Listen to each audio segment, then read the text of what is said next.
प्रभु यीशु मसीह के मधुर और सामर्थ्य नाम में आपको जय मसीह की। डेली बाइबल संदेश में आपका हार्दिक स्वागत है। आज 21 जून है और परमेश्वर को धन्यवाद कि उसने हमें फिर से एक नया दिन दिया है, एक नया सवेरा दिया है, ताकि आज फिर हम अपने जीवन से, अपने चाल चलन और सोच विचार से उस परमेश्वर को महिमा दें जिसने हमें ये आज की जिंदगी दी है। और वैसे भी यदि आज हम जीवित हैं तो ये केवल उसकी दया और उसके अनुग्रह की वजह से हैं।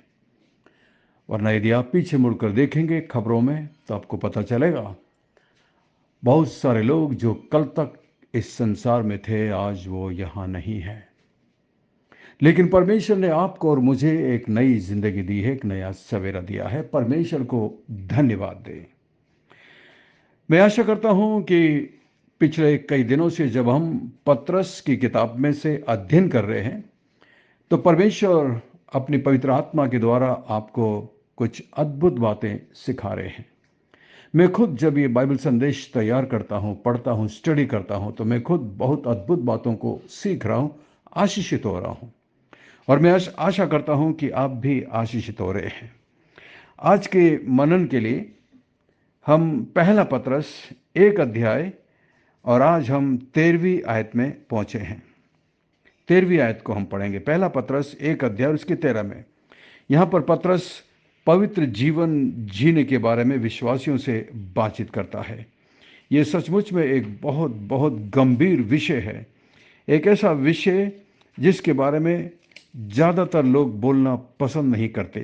यह एक ऐसा विषय है जिसके बारे में अधिकतर धर्मों में कोई बातचीत ही नहीं है, कोई विवरण ही नहीं है, पवित्रता।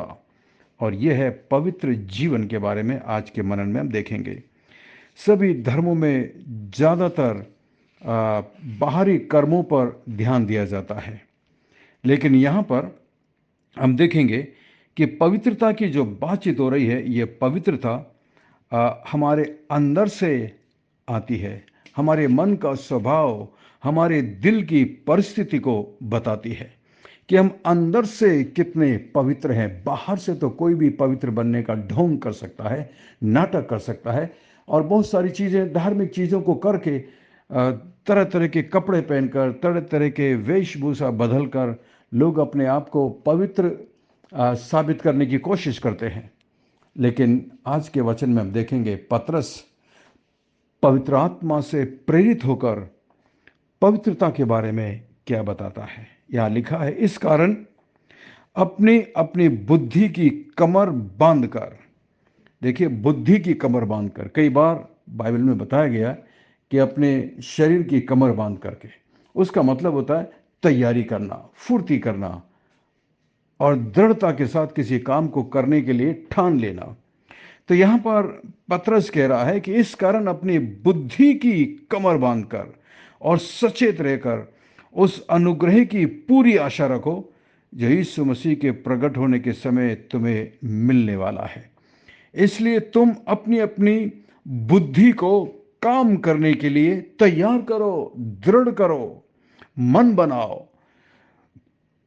परमेश्वर के द्वारा हमारे लिए किए गए महिमायुक्त उद्धार के प्रावधान के संदर्भ में यहाँ पर हमें प्रत्युत्तर देना चाहिए। परमेश्वर ने जो उद्धार हमारे जीवन में किया है, जो अनुग्रह हमारे जीवन में किया है, उसका हमें परमेश्वर को जवाब देना है। परमेश्वर ने हमें उद्धार क्यों दिया, परमेश्वर ने हमें क्यों बचाया, इसके पीछे एक मकसद है और वो मकसद है कि हम पवित्र जीवन जीकर परमेश्वर को महिमा दें। यह है सबसे मुख्य चीज। और जैसा कि आगे लिखा हुआ है,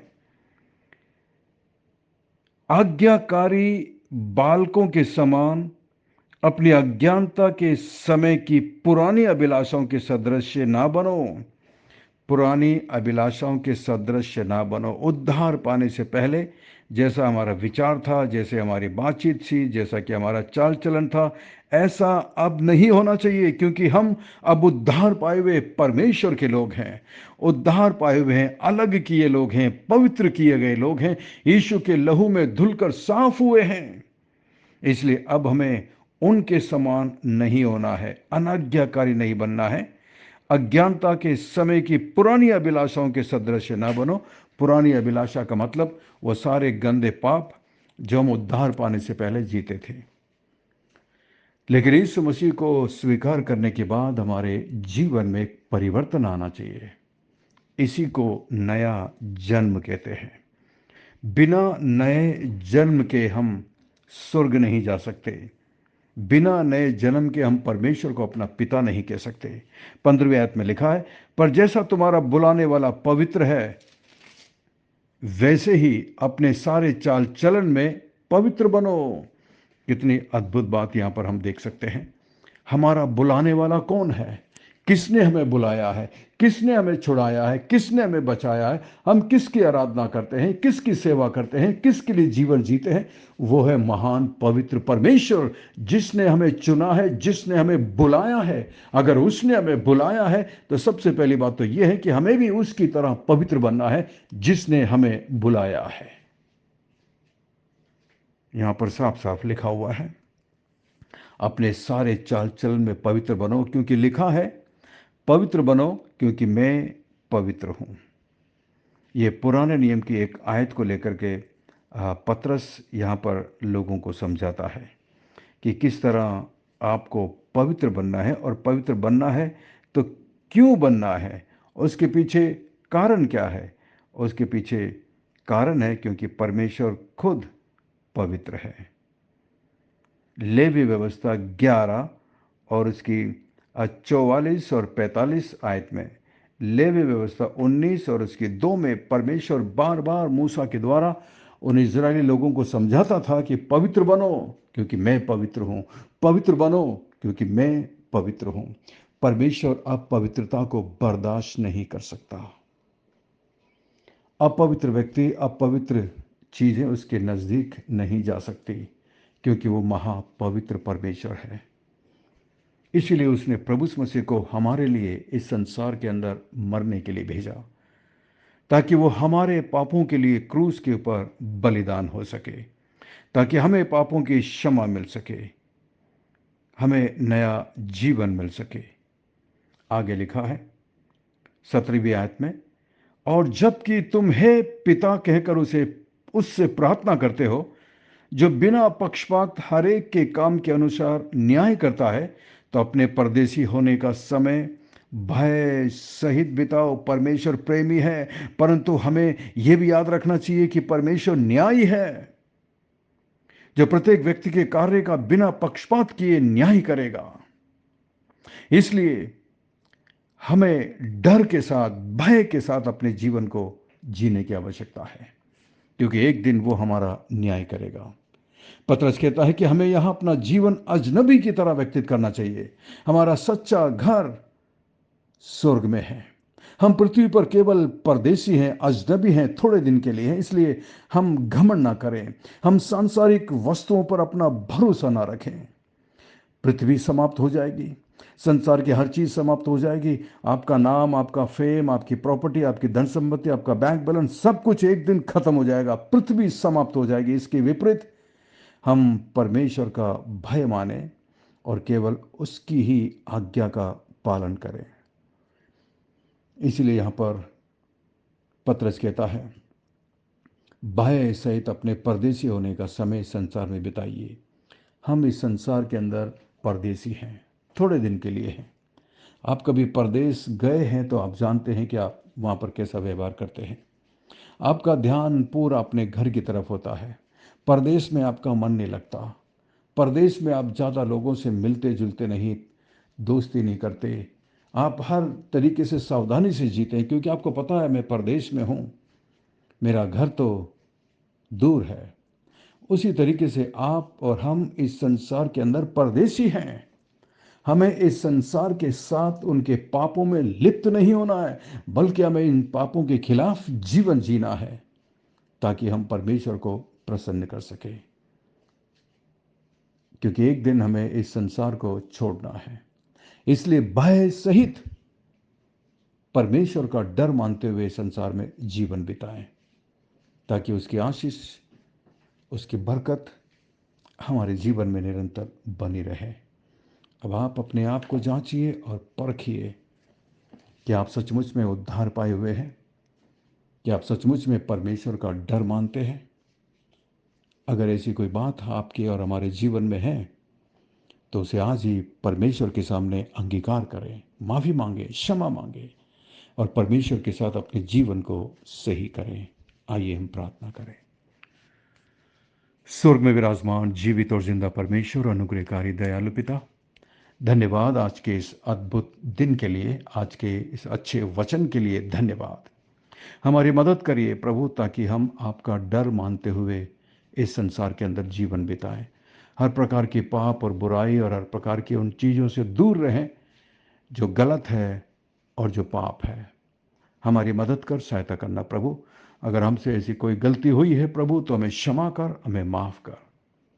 मैं प्रार्थना करता हूँ इस ग्रुप में, इस बाइबल संदेश को सुनने वाले मेरे जितने भी भाई और बहन इस वक्त मेरे साथ प्रार्थना में हैं, मैं प्रत्येक के लिए प्रार्थना करता हूँ।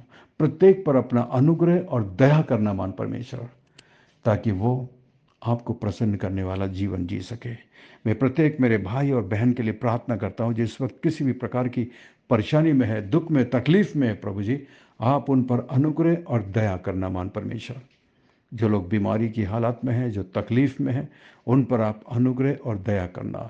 मैं प्रार्थना करता हूँ स्वाति के लिए प्रभु जी, जो कोटा में है, आप उन पर अनुग्रह और दया करना जब वो अपने एग्ज़ाम की तैयारी करती है, ताकि आपकी आशीष उनके जीवन पर निरंतर बनी रहे।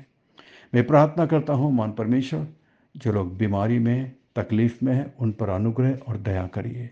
मैं प्रार्थना करता हूँ भाई ललित के लिए, धन्यवाद अभी तक जो आश्चर्य कर्म आपने किया, उन्हें प्रभु जी शीघ्र उठाकर अपने पैरों पर खड़ा करना, और मैं जानता हूँ आप जरूर करेंगे। मैं प्रार्थना करता हूँ राहुल के पिताजी के लिए प्रभु, जो तकलीफ उन्हें बताई गई है, आप उन पर अनुग्रह और दया करना मान परमेश्वर, ताकि वो पूर्ण स्वस्थ हो सके।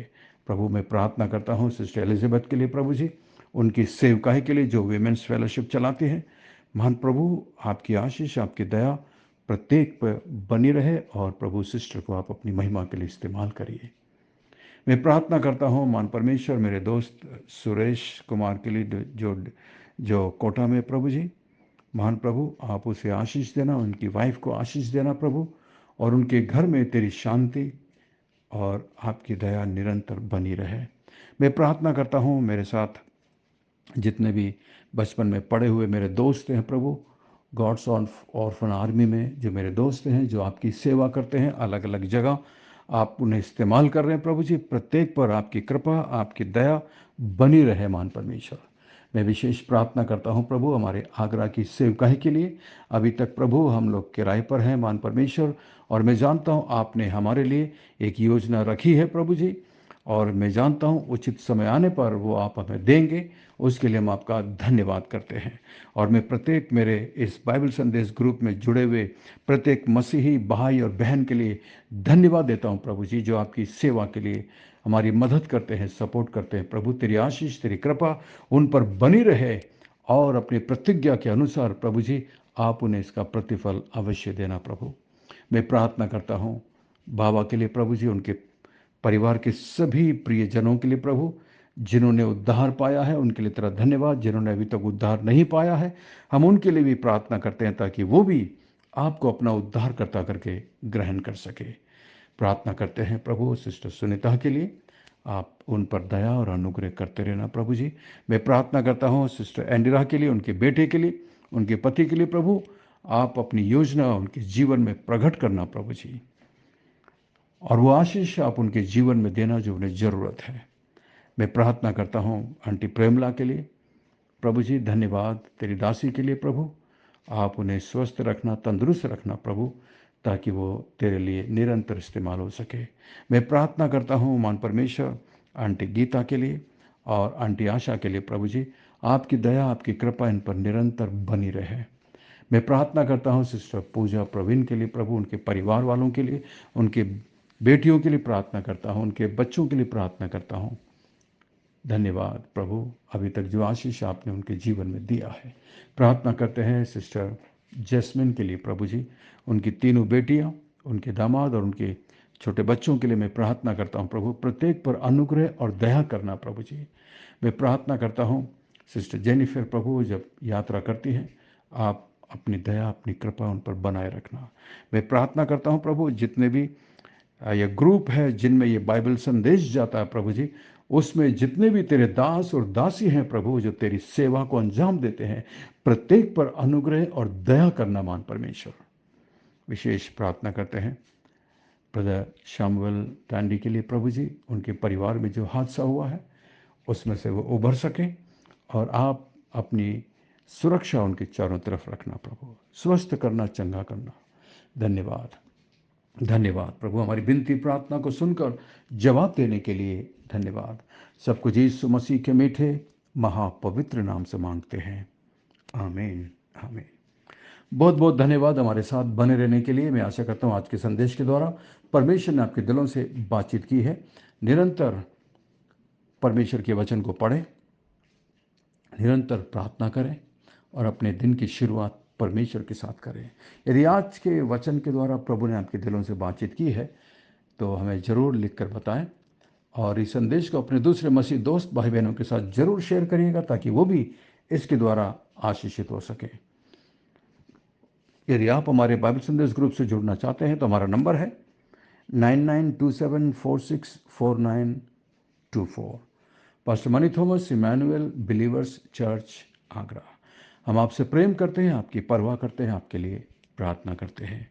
अंत में सवाल है, 16वीं आयत को पढ़कर बताइएगा कि हमें पवित्र क्यों बनना है। परमेश्वर आपको बहुत आशीष दे। Thank you, God bless you, we love you, have a great day and take care of yourself. अपना ख्याल रखिएगा। धन्यवाद।